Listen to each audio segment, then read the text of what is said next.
Hello, everyone. I'm Dan Basse, president of AgResource, joined by Scott Yuknis, president of Climate Impact Company.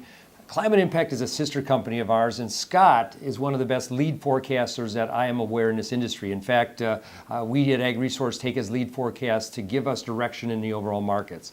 With that pressure, Scott, I'm going to lead up, and we're going to talk about South America. Brazilian farmers are planting soybeans.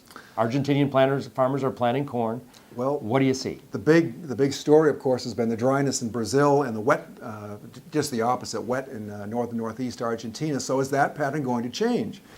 Well, what would produce a change would be a change in the ENSO pattern, and we do have one in the cards here. La Nina is developing. La Nina is going to last through the end of this year and into early next year, but we don't think it's going to be strong. But I do think it's strong enough to produce some wetter regime as we get into the summer season for eastern portions of Brazil. Okay. Now, as you get back towards Mato Grosso, places like that where it's been dry, they may hang on to the dry pattern there.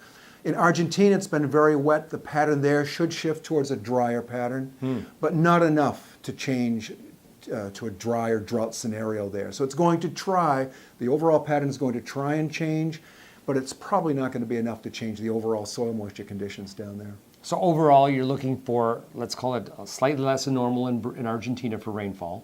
Yes. And maybe in Brazil some areas of concern, but not all-encompassing. In Brazil, the wetter regime risk is there, but it's mainly eastern portions of Brazil. Okay. As you get into the west, the central, southeast, interior portions, it looks like the dryness is going to hang on there.